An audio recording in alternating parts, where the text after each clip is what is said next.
أعوذ بالله من الشيطان اللعين الرجيم. بسم الله الرحمن الرحيم. الحمد لله رب العالمين بارئ الخلائق أجمعين، والصلاة والسلام على جميع الأنبياء والمرسلين،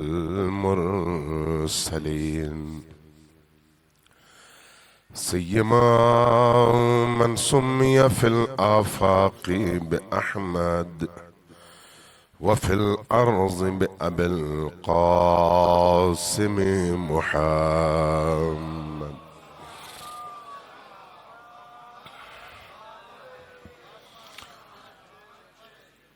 والصلاة والسلام على أولاده الطيبين الطاهرين المعصومين الميامين، واللعنة الدائمة على أعدائهم أجمعين من يوم عداوتهم إلى قيام يوم الدين.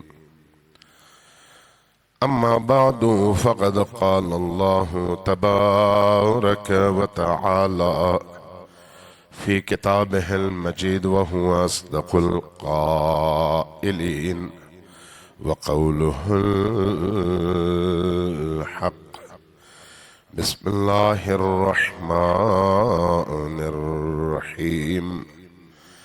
قل لا أسألكم عليه أجرا إلا المودة في القربى. صلوات محمد.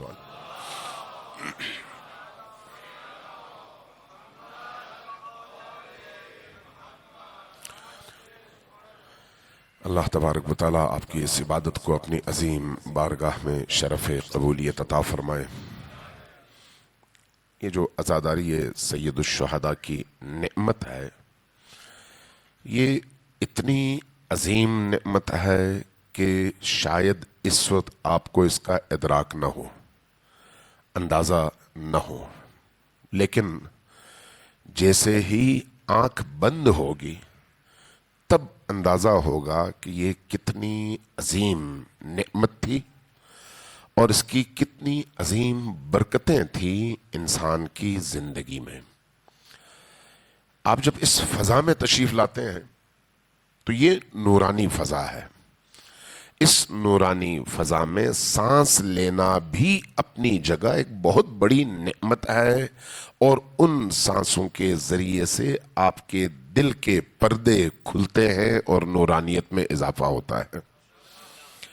آپ جب اس فضا میں سنتے ہیں تو جو کچھ آپ سنتے ہیں وہ اگر قرآن کے مطابق ہے، اگر ائمہ اہل البیت علیہم السلام کے فرامین کے مطابق ہے، اگر ان کی تعلیمات کے مطابق ہے، اگر اس میں ان کی معرفت ہے، تو یہ سب کچھ نور ہے۔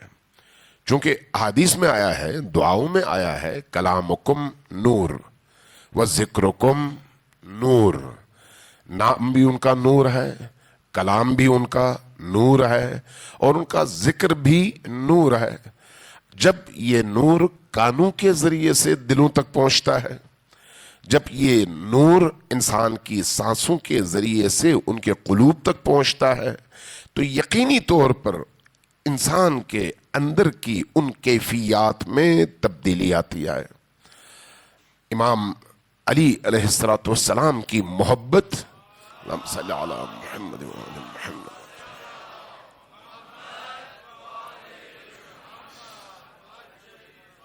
بہت ہی پر اثر طاقت ہے وہ محبت، اگر حقیقی ہے۔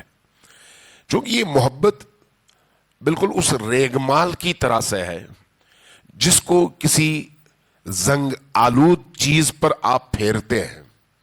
ریگمال جب آپ پھیرتے ہیں تو زنگ دور ہو جاتا ہے اور اصل اس کی شکل نکل آتی ہے۔ علی کی محبت انسان کے قلوب کے ساتھ ایسا ہی کرتی ہے۔ علی کی محبت اور آل علی کی محبت ایسا ہی کرتی ہے۔ کیوں؟ اس لیے کہ وہ ولی خدا ہے۔ یہ سلسلہ اولیاء خدا کا ہے. اس لیے امیر المؤمنین علی ابن ابی طالب ہوں یا ان کی فیملی، یعنی وہ خاندان جس کو خاندان نبوت کہتے ہیں، وہ خاندان جس کو خاندان عصمت کہتے ہیں، وہ خاندان جس کو خاندان نبی کریم اور اہل البیت اور اصحاب کسا کہتے ہیں، یہ خاندان صرف اپنے نام سے بھی لوگوں کے قلوب کو تبدیل کر دیتے ہیں.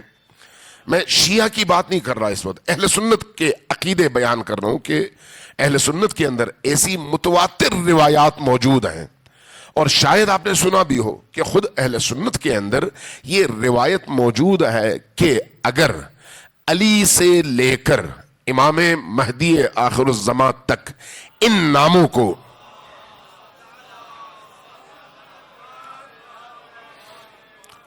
خود ان ناموں کو، صرف ناموں کو، باقی چیزیں ابھی نہیں، صرف ان ناموں کو، یعنی امیر المؤمنین کا نام، امام حسن اور امام حسین، اور اس کے بعد امام زین العابدین، اور ہوتے ہوتے امام آخر الزمان تک، یہ جو صرف نام ہیں 12 ہستیوں کے نام، ان ناموں کو اگر پانی میں گھول کر کسی مجنون کو پلا دیا جائے تو وہ مجنون شفا یاب ہو جاتا ہے.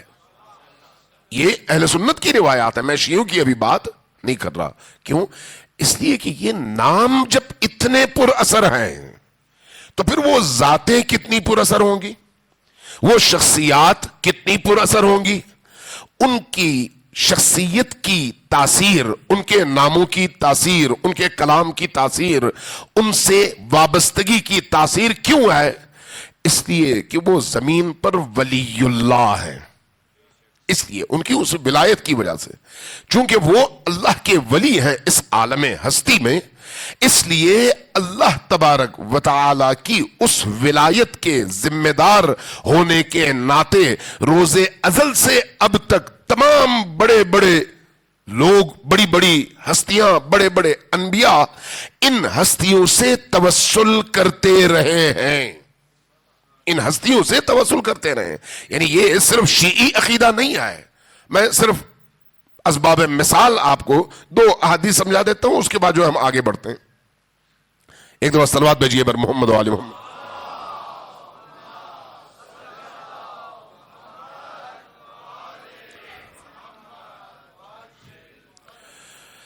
یہ روایت جو ہے یہ اہل سنت نے نقل کیا ہے کہ نبی کریم نے یہ فرمایا کہ اول ما خلق اللہ نوری، اللہ نے جب کچھ نہیں تھا اس عالم ہستی میں، کچھ نہیں تھا، یعنی خود خدا تھا اور خدا کے علاوہ کچھ نہیں تھا، حتیٰ یہ لفظ بھی نہیں تھا کچھ، یہ لفظ بھی نہیں تھا. اس عالم میں جب کچھ نہیں تھا، اللہ نے پہلی جو مخلوق خلق کی، وہ خلق کردہ مخلوق کون سی مخلوق ہے؟ فرمایا اول ما خلق اللہ نوری، اللہ نے میرا نور پہلی خلقت کے طور پر خلق فرمایا. یہ اہل سنت کی روایت ہے. ابن عربی نے اور بہت سارے بڑے بڑے علماء اور محدثین نے اس روایت کو نقل کیا ہے. اور اگلی روایت فرمایا انا وعلی من نور واحد، میں اور علی ایک ہی نور کے 2 حصے ہیں. تو اس اعتبار سے اگر آپ دیکھیں، انبیاء کے نور سے پہلے محمد و آل محمد کے نور کی تخلیق ہوئی ہے، انبیاء کے نور سے پہلے. اس لیے جب کہا جاتا ہے افضلیت کے حوالے سے، مراتب کے حوالے سے، تو یہ یاد رکھیے کہ تاریخ اور پیدائش کے اعتبار سے حضرت آدم پہلے انسان ہیں، لیکن مراتب کے اعتبار سے، درجات کے اعتبار سے پہلی خلقت اور افضل ترین خلقت نبی کریم صلی اللہ علیہ وآلہ وسلم کی ذات ہے.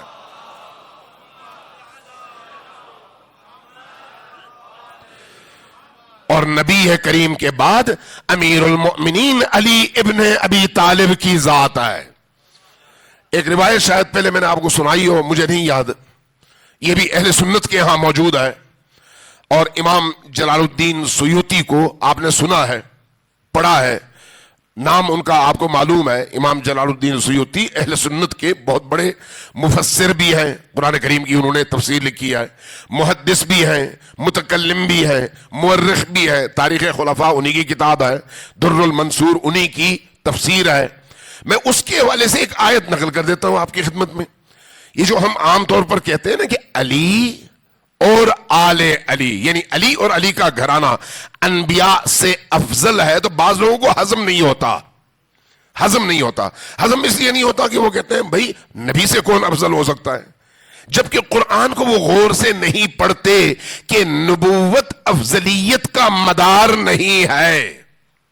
جیسے کل میں نے آپ کے سامنے قرآن کی آیات بیان کی نا، حضرت خضر اور حضرت موسیٰ کے حوالے سے، تو حضرت خضر نبی نہیں ہے، حضرت موسیٰ نبی ہیں اور عام نبی نہیں ہیں، اولو العزم نبی ہیں، لیکن اولو العزم نبی ہونے کے باوجود وہ جس کے پیچھے چل رہے ہیں وہ نبی نہیں ہے، جس کی اطاعت کرنے پر مجبور ہیں وہ نبی نہیں ہے، جس کی بات نبی کو سمجھ نہیں آتی وہ نبی نہیں ہے۔ یعنی حضرت خضر نبی نہیں ہے لیکن حضرت موسیٰ سے افضل ہے۔ تو اس کا مطلب ہے یہ بات قرآن سے ثابت ہے کہ افضلیت کا مدار، ملاک اور معیار نبی ہونا نہیں ہے، ولی ہونا ہے، ولی ہونا۔ ہاں یہ ہو سکتا ہے کہ ایک نبی بھی ہو اور ولی بھی ہو۔ تو ہمارے نبی صلی اللہ علیہ وآلہ وسلم افضل البشر بھی ہیں، افضل الانبیاء بھی ہیں اور افضل الاولیاء بھی ہیں، امام الاولیاء بھی ہیں اور امام الانبیاء بھی ہیں ہمارے نبی صلی اللہ علیہ وآلہ وسلم۔ لیکن ان سے ما سبق نبی جو گزشتہ انبیاء ہیں ان کی نسبت ایک دوسرے کے ساتھ ایسے ہی ہے، کوئی کسی سے افضل، کوئی کسی کے مقابلے میں کمتر یا مفضول۔ لیکن جب امیر المؤمنین علی ابن ابی طالب اور اس گھرانے کی بات آئے گی تو یہ روایت خود بتاتی ہے کہ علی کا گھرانہ کیسا گھرانہ ہے۔ روایت کیسے نقل کیا ہے؟ امام جلال الدین سیوطی نے سورہ نور ذرا اٹھا کر دیکھ لیں۔ سورہ نور کی آیات ہیں 34ویں، 35ویں، 36ویں، 37ویں۔ یہ جو آیات ہیں بڑی عجیب و غریب آیات ہیں، بڑی عجیب و غریب، انسان کی سمجھ اور انسان کے فہم سے بہت بالاتر۔ جب آپ ان آیات کو پڑھتے ہیں تو ایک جگہ انہی آیات میں اس گھرانے کی فضیلتیں بیان ہو رہی ہیں، اس گھرانے کے افراد کی فضیلتیں بیان ہو رہی ہیں۔ ایک خاص گھرانہ ان فضیلتوں کو بیان کر کے، ان کی صفات کو بیان کر کے، ان کے مدارج اور بلندیوں کو بیان کر کے ایک جگہ آ کر قرآن کہتا ہے فی بیوتن، یہ ایسے گھروں میں رہتے ہیں، ایسے گھروں میں، فی بیوتن اذن اللہ ان ترفع، ایسے گھروں میں رہتے ہیں جن گھروں کو اللہ نے اجازت دی ہے کہ ان کا ذکر رفیع ہو، بلند ہو اور ان کا ذکر پورے عالم میں ہو۔ یہ وہ گھرانہ ہے۔ جب اس گھرانے کا تذکرہ ہوتا ہے فی بیوتن اذن اللہ ان ترفع ویذکر، اور اس گھر میں ذکر کیا جائے، کس کا ذکر کیا جائے؟ اسم اللہ، اللہ کے اسم کا، یعنی اللہ کی عبودیت ہو، اللہ کی بندگی ہو، یہ گھر وہ گھر ہے۔ تو جب یہ آیت نازل ہوئی، جلال الدین سیوطی نقل کرتے ہیں حدیث کہ جب یہ آیت نازل ہوئی تو اصحاب بیٹھے ہوئے تھے، اللہ کے رسول نے یہ آیت بیان کر دی۔ جب بیان کی تو ایک صحابی نے اٹھ کر پوچھا کہ ابن رسول اللہ، ان گھروں سے مراد کون سے گھر ہیں؟ نبی کریم نے فرمایا کہ ان گھروں سے مراد انبیاء کے گھر ہیں، انبیاء کے۔ فی بیوتن اذن اللہ ان ترفع، انبیاء کے گھر ہیں۔ فی بیوتن کا مطلب ہے وہ گھر، وہ بلڈنگز یا وہ مکان جہاں پر یہ فضیلتیں ہیں، کہا یہ انبیاء کے گھر ہیں۔ جب انہوں نے کہا یہ انبیاء کے گھر ہیں تو خود روایت کہتی ہے کہ حضرت ابوبکر کھڑے ہوئے، انہوں نے اٹھ کر پوچھا کہ یا رسول اللہ، کیا ان گھروں میں یہ سامنے والا گھر شامل ہے یا نہیں ہے؟ سب نے دیکھا کون سا گھر تھا؟ علی اور فاطمہ کا گھر، علی اور فاطمہ کا گھر۔ جب لوگوں نے دیکھا کہ علی اور فاطمہ کے گھر کی طرف اشارہ کیا اور حضرت ابوبکر نے پوچھا کہ یہ گھر شامل ہے یا نہیں، تو رسول اللہ صلی اللہ علیہ وآلہ وسلم نے دو جملے کہے۔ پہلے فرمایا کہ ہاں یہ گھر بھی ان گھروں میں شامل ہے، پہلی بات یہ کہی، کہا یہ گھر بھی ان گھروں میں شامل ہے۔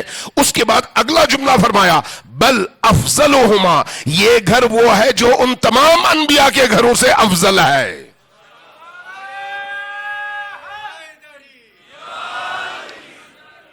یہ جو انبیاء کے گھروں سے افضلیت کا بیان امام جلال الدین سیوطی کی اس حدیث میں آیا ہے، تو اب سوال اٹھتا ہے کہ وہ گھر جو علی اور فاطمہ کا گھر ہے اور تمام انبیاء کے گھروں سے افضل ہے، تو اس گھر کی افضلیت کی وجہ کیا ہے؟ کیا اس گھر کی دیواریں کسی خاص مادے سے بنائی گئی تھی اس لیے وہ گھر افضل ہے؟ کیا وہ گھر ایسی لکڑی سے، شیشم کی یا کسی اور قیمتی لکڑی سے بنائی گئی تھی اس لیے افضل ہے؟ وجہ کیا ہے؟ بات سمجھ آتی ہے کہ بھئی کسی گھر کی معنوی افضلیت کا دار و مدار اس کی اینٹیں، اس کی سیمنٹ، اس کا سریا، اس کی لکڑی نہیں ہے، تو کیا ہے؟ اس گھر کے مکین۔ جس گھر کے مکین افضل ہو وہ گھر افضل ہوتا ہے۔ تو اس گھر کے مکینوں میں کون شامل ہیں؟ علی، فاطمہ، حسن، حسین۔ اگر وہ گھر افضل ہے تو ان مکینوں کی وجہ سے افضل ہے۔ اگر یہ مکین افضل ہے اس طرح، تو آپ دیکھیے جب یہ گھر تمام انبیاء کے گھروں سے افضل ہے تو پھر اس گھر کے مکین بھی ان تمام انبیاء سے افضل ہیں۔ صلوات بھیجئے بر محمد و آل محمد۔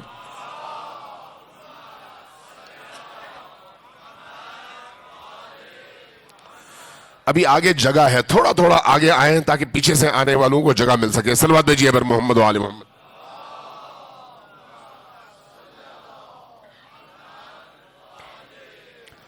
ایک دفعہ پھر ذرا اونچی آواز سے صلوات بھیجئے بر محمد و آل محمد۔